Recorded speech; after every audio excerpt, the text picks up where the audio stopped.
All right, everyone.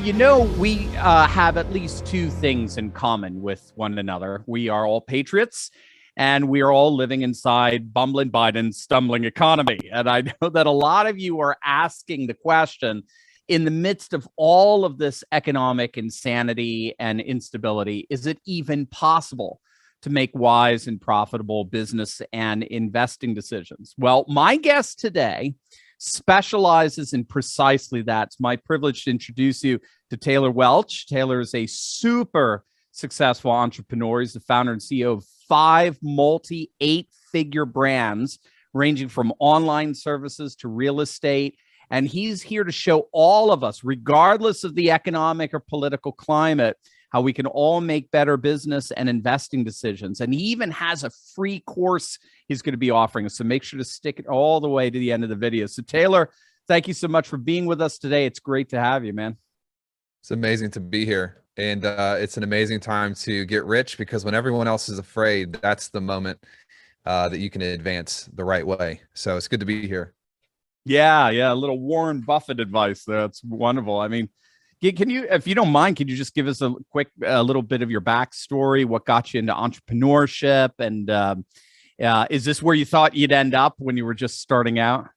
No, not at all. I never even in my wildest dreams had a goal to be an entrepreneur. When I was a kid, my parents recollect the story that I wanted to be a cowboy.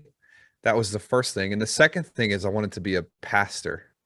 So I merged the two together, and I wanted to be a pastor for cowboys. It's a 6-year-old logic. But I got that wish, and I became a pastor in 2012, and I was in full-time ministry and transitioned through a series of events into real estate. So in 2013, I was working in real estate and property management. I still hadn't I hadn't even really considered being an entrepreneur. I just was maintaining properties for investors who had holdings in Memphis. And my wife at the time was a hairstylist. And I have a hat on today, so you can't see, but she's known far and wide for my hairstyle. And she said, you should learn marketing so that we can get some more clients in the salon. And that was the first time that I had really decided to look into marketing. We put a campaign out to the market, and it worked, and she got clients. And you want to know my vision at the time? I said, oh my goodness, we can get my wife clients. I can quit my job and sit at home by replacing my income through her salon. That was the extent of my vision, which is a, worthy vision. And she didn't like that. And it didn't matter, because as I started growing, I started becoming addicted really to the performance and advancement and just growing in life. It was the first time in my life that I had connected, okay, wait a minute, the things I do translate to the money that I earn and the security my family has. And it was the first time I'd ever connected those two dots together. And so long story short, got into marketing, and I started making money by helping other people make money, which is like the old, when you think of Jim Rohn or Zig Ziglar or some of the great orators of our past, I think it was Zig. You have anything that you want if you can help enough people get what they want. And that was where I got into the game, was basically helping other people create business lift, create income, create security. And the better my clients did, the better I did. And so my clients obviously did really well because I did well. And then I had a problem. I had to learn how to not lose everything that I had made because of taxes and the IRS, and giving everything back to the organizations that call themselves the IRS. And so I had to learn how to invest, and I had to go back to my real estate days and figure out, how do I make decisions here that not only are going to help me make more money, but keep more money? Because if you make a lot of money and you don't know the rules of the game, you'll just lose it. Right. I think it's Warren Buffett who said, recessions are when the stocks return to their rightful owners. This is true. It's kind of like this when people typically lose, but the players who know the game, they know how to keep the money that they work so hard for. And so it set me down this journey of learning the rules of the game. And here we are today. And we have millions of people who have consumed the content. We have hundreds of thousands of customers who have come through the organizations. And it's wild. I never thought that I would be here, but I'm glad that I am at a time such as this. That's what we're all here for at the end of the day, right?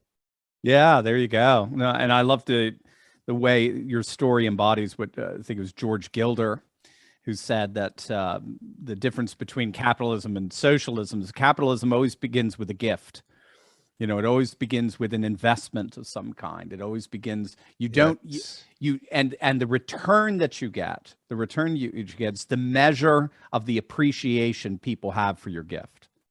So it's a really right. beautiful way, that reciprocity that there. Where socialism begins with taking, it doesn't begin with a Yeah. gift. It begins with stealing, basically. So Yeah. that's the capitalist economy is actually an economy of grace. Interestingly enough, if it doesn't get into all the kind of corporate, crony capitalism that we're all could be concerned about, rightfully. But how I did love that. you?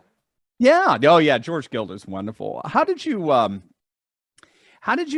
You've transitioned more from a business owner to an investor? What's the difference between those two? I know we have lots of business owners who watch our channel. They write to me a lot and so forth. But investing is different, isn't it? What's the It difference is. between those two? So I like to say it. I like to say it this way: you get rich because of what you do, but you get wealthy because of what you own. And Mm, that is the difference right there. Is a lot of business owners, you do own a business. You can own a business or a small outfit or a store, but if you don't make the jump from I'm getting paid from what I do, which is one phase, to I'm getting paid because of the assets I own, then mhm. you can actually back yourself into a perpetual purgatory of sorts, Right. where you make more money, and because you make more money, your lifestyle costs increase, and then because your lifestyle costs increase, you have to keep making more money. And so if you don't watch out for, you're on this hamster wheel.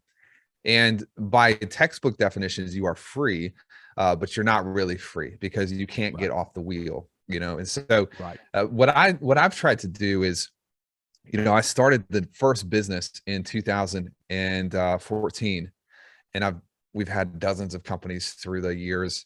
But what I've really tried to do is have a long-term picture and really design long-term, not just a yearly picture. How much money do I want to make this year, or this quarter or this month? Most people are on like a month-to-month type Right. goal setting. I've tried to keep like a 3 to 5 year pacing, because what that allows me to do is it allows me to make the short-term sacrifices necessary. I'm not going to spend this revenue. I'm not going to eat my increase here, and I'm going to begin to roll it into assets, things that I own that are going to pay me. And so I was able to actually this year exit two of the big businesses. And Mm, I took a substantial pay cut. Like, people don't think about this, but I'm making less active income than I was a year ago. It doesn't necessarily affect me though, because I have passive income and I have assets that are growing.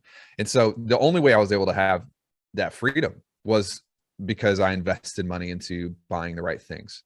So that's kind of the difference between just being an owner and being an investor. yeah, it's something Kiyosaki, Robert Kiyosaki Mhm. talks a lot about, the difference between being an employer, or an employee, I should say, and an investor. How did you cut your teeth on investing? What did you study? What are you studying in terms of investments?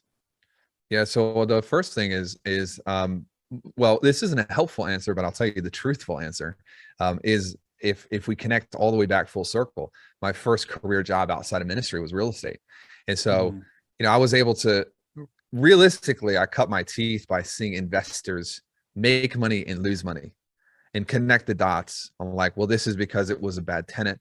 This is a bad area of town. Here's why the investment didn't work, why it did work. But after that, the more helpful answer is that I put a considerable amount of money into hiring a team that could teach me and tell me, and here's how the rules work. It's probably, if we go back over the last 4 years, probably done $200,000 to $300,000 just in fees, not hmm. investments. And that's another issue I feel like with the lack of democratization of information in the financial space. It's almost its own language. People use these words that are like they're not even speaking English. All of that's on purpose, and it's been designed that way. It's the almost elitism. When you look at this, we can go into politics on this. We can go into not even politically, but financially. There's an elitist language that's designed to kind of keep the normal person out. They don't know what you're talking about, and centralize the opportunities at the top. And it costs a lot of money to break into that circle, because you've got to pay the right people. You've got to pay advisors, and sometimes you pay advisors who don't know what they're talking about. And so that's how I learned the books and the things like that. We've got some incredible book notes typed out. In fact, I'll just give them to you. You can put them in the show notes of some of my favorite investment books, and people can go in and read through the notes. But I think that the main thing is you have to have a person or two that you're listening to who know what they're talking about, study everything that they say, and learn the language of money first. Yeah, and you're literally increasing your brain bank, as it were, your brain power by tapping into what they're talking about. If anything, they're doing, they're your mental magnifying glass, as it were. They're able to see things that you alone can't see. We grow up in this culture that teaches you one way of doing things, and only one way. And if you don't do it that way, then you're, a spectacle. You're demoralized for it. That's what, almost when you look at what's wrong with schools in the country, and even just basic education, we're really creating people to be good, obedient employees. We're not teaching people how to think. Right. And so, like a basic example of this is, let's look at the flow of money, and just think about money as a river, and it's flowing, and money is going to flow two different directions. One, through path of least resistance, and two, where it's welcomed, accepted, and freed, and multiplied. Okay. And so when we talk about money, for example, what you want to do is you want to reverse the flow of money, because most people have a flow of money where money hits their bank account, and there's a hole in the bottom of their bank account, and money just tends to flow out. Right. Path of least resistance. Well, if we can reverse that flow of money, then we're actually accruing money in, and even when it escapes, it comes right back. So a way of doing that is this goes back to even Robert Kiyosaki, is to just move small things that reprioritize, and they change the story that you tell money about money. And so an example would be, we have a framework called luxury arbitrage that we teach. And I believe it's inside the course that your audience can have. But the idea is this: if you want to buy a car, what most people do is they see how much they can get approved for, and they buy the car. And that turns into an expense, and it widens the hole at the bottom of your account each month. And what we tend to teach is, if you can actually find an asset that will grow a predictable amount of money each month, it pays for the vehicle, it pays for the watch, it pays for the piece of jewelry, it pays for the house. And so when I was buying my first exotic sports car, it was an old Acura NSX. Instead of dropping $150,000 in the vehicle, what I ended up doing is I found an asset that could pay me 12% per year on an annualized basis. They paid me monthly.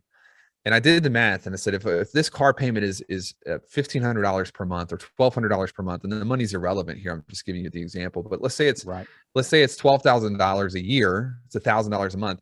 If I put $100,000 into this asset, how much am I paying for the car? Nothing. Right. Because $1,000 is hitting my account via interest, $1,000 is leaving my account via the car payment. And then when I decide to sell the car, or get rid of the car, or terminate the lease on the car, I get my $100,000 back. So when you ask this question to an audience, you say, how much was the car? And most of the time people will be like, well, it's $1,000 a month. It was free. It was free because you got the $100,000 back. What if everything in your life could actually be reduced in terms of burn reduction? Burn is the amount of money your lifestyle requires you to spend. What if everything could be removed down, and you're living for $0? Well, it's possible. You can do that. And the coolest thing about it is, when you get to that point, you don't need to work a job. You don't need to, you can say whatever you want. You can do whatever you want, because you have complete and total financial control. And I think that that's part of the way that we fix a lot of the issues today, is you need to be able to say whatever you need to say because it's the right thing to say, not be penalized from a financial standpoint. So that's luxury arbitrage. It's a pretty cool tool that you can use. Yeah, no, that's absolutely fascinating. Again, gang, if you're just joining us, Taylor's got a free course that you guys can take advantage of by clicking on the link below, and to help you start up as an investor and get your economic life in order in the midst of all this economic chaos in the life. Speaking of, what are you paying attention to these days to just make better investing decisions? Is there anything in particular that you're avoiding? Yeah, the news is a tricky thing because it's almost like an addictive poison. We have to sort of know what's going on, but it tends to poison you while you're consuming it. Well, I say that, generically. I think that there are some sources that are awesome, and I watch all of your stuff, and it's great. But what I ended up getting to the point of, honestly, was I had to study so many things, and I had to know what was going on in Washington, and I had to know Right. what tax codes were changing, and for example, with the IRS agents being hired, that's going to affect me. Right. It's absolutely going to affect me, because what that means is that they're coming after all of the normal people who are just making a living. They're not hiring tax people for billionaires. Right. They're hiring tax agents so that they can actually retroactively go after normal human beings, probably like you and me. And so those things actually impact my investments. But I got to the place, if we're being honest, where I was a little bit overwhelmed. It's about a year and a half ago, 2 years ago. I was like, I can't consume all the information I need to consume, but I need to know it. And so I ended up hiring a team. This is so funny. I hired a team to read. That was probably 30 or 40 news outlets a day. They listen to about 15 hours of podcast content a day. I gave them a list of 50 Twitter power users on Twitter, because there's a lot of stuff hits on Twitter first. And so what I taught them to do is consume all of this information so I don't have to, and then send me a daily digest of just the stuff that I care about as an investor. And so they did it. And it cost me a couple $1,000s a month, but it was worth it because it was able to remove me from losing my mind. Like when I'm trying to figure out what's happening in real estate, I don't care what shoes the president's wearing. Yeah, I do not care. And so I was like losing it. I have to sift through all of this crap, to get to the real stuff. And so what we ended up doing is, long story short, is my investment buddies and people that knew me were like, hey, send me those, like send me what you're getting. I'm like, okay, well, I'll send it to you. And then it turned into this business called Market Movers. And so now we send my digest every single day to thousands and thousands of people, and they just read the stuff that I feel like is important and skip the rest. And so now you can find every once in a while, there's something on the New York Times that actually makes sense, and we need to know it. Or there's something on the Wall Street Journal that's appropriate. And so I want to be able to consume that without consuming all of the ruckus that doesn't matter at all. And so we actually publish that now. So that's kind of what I'm studying, macro, from an economic standpoint. I think I just wrote it down here. I think you're getting another subscriber. That sounds brilliant. I'd love to have something like that. Absolutely. You're in. Yeah. So it's marketmoversdaily.com. And yeah, as of now, I love it. Free for your audience as well. We're setting you up all of the way. Wonderful. All right. I didn't even know that. Thank you. That's phenomenal. And I do, like you said, I do love those macro studies. They give us the lay of the land, and then it helps you to more accurately determine where you want to land. Where do you want to focus? Where do you want to put your energy at a micro level? So that balance between but the macro is so hard to get, and the micro is so hard to get in terms of cutting through all the macros. So that's brilliant how you did that. It's wonderful. So for example, please. The thing from this morning, it's basically, I read it and it took me about 4 minutes to read, and I got my whole news for the day. And it's mostly, it's not just news as far as like, it's investment news is what it is. And so we tend to cut out everything else. But the market movers this morning are talking about, the CHIPS and Science Act is signed into law. What does that mean? Well, it means there's $52 billion for US companies making semiconductors. So if you're invested in stocks for semiconductors, you're probably going to be pretty okay. But if you look at CNBC, they're not reporting that. And so you kind of have to hunt through some of this stuff. And so it's really, really helpful. I think you'll like it. And if you have any feedback, let me know, because I know the team and I'll put it in. Oh, I'd love it. I mean, it's wonderful. I think we got to do something like that for just the political sphere, geopolitics and the like, and bring them together and see how they work. That's how they knock sparks off each other. The macroeconomic element there. It's Wonderful. What are you? I mean, we are in the midst of some pretty crazy stuff right now. But what are you excited about over the next 2 to 3 years, or even the next decade? I'm super leaned in right now to the opportunities that we have because people are afraid. And I don't mean that from a crass standpoint. I think Right. people being afraid is horrible. I don't enjoy people being subjugated to terror and fear and what's going to happen here or there. But you do have to understand that the world tends to cycle and spiral through repeated events. And so what I'm seeing right now and what I'm really excited about from a financial standpoint, and then we can go into other areas, is everything is being reset to a place where people can actually get in.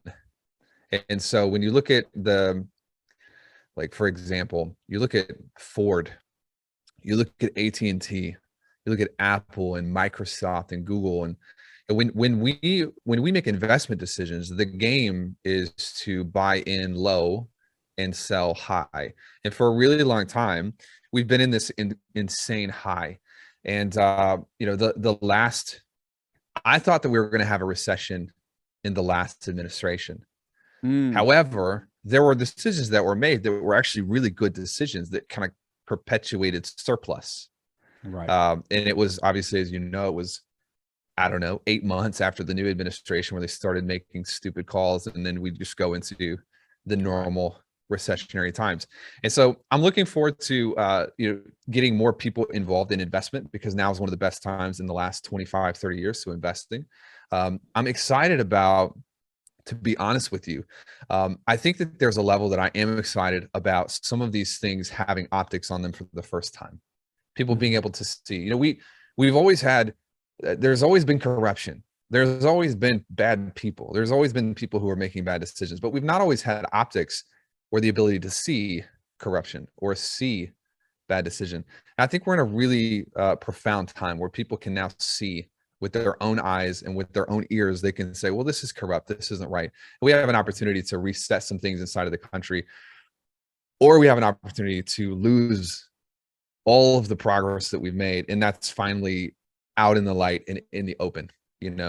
I'm very excited for what this time means for a lot of business owners, because if you look at Microsoft, for example, Microsoft was started in a recession.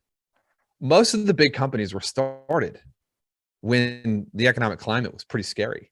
And it's the people that continue to advance because they've just got this massive competitive advantage. A year and a half ago, I'm deep into the business building mechanics, and everything was so competitive and it was so difficult, honestly, to like acquire customers and really just grow a brand. Like, talent was hard. We had labor shortages all over the place. Now we're hiring some of the best people in the world right now because they're looking for jobs. Where the ability to compete and acquire customers, this is the time that I'm noticing an opportunity to advance more than any other time in my career. And that's pretty exciting if you can get past, some of the scary stuff that you see in the headlines.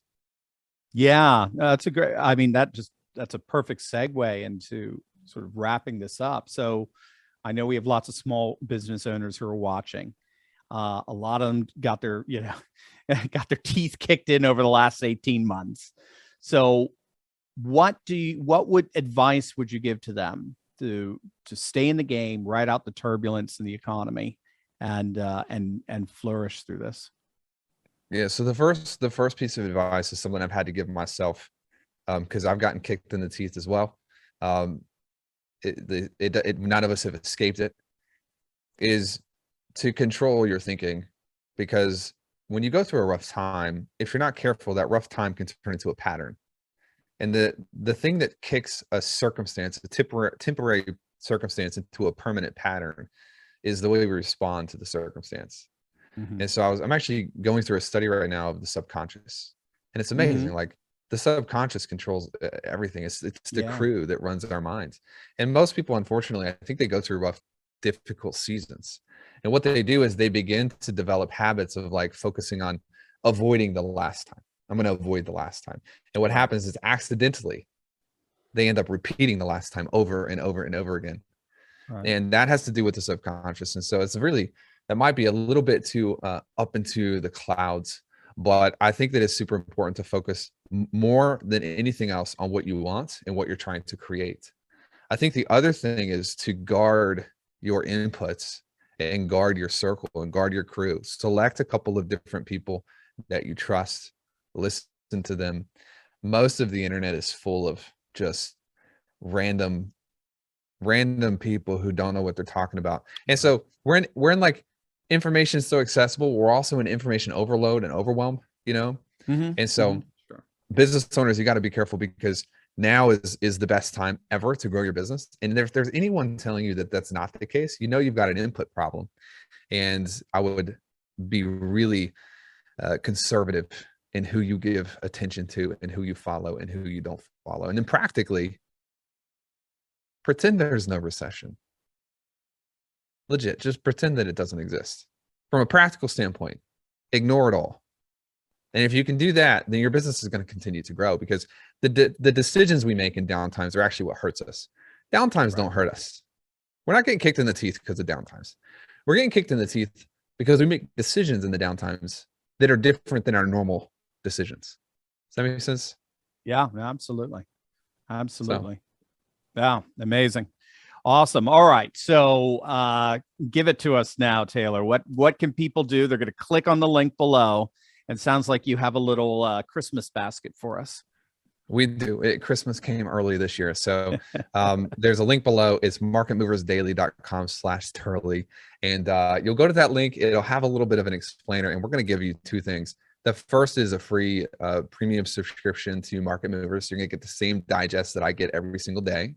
And then the second thing, because becoming wealthy and growing is about two things. It's about, first of all, how you think, and second of all, how you behave.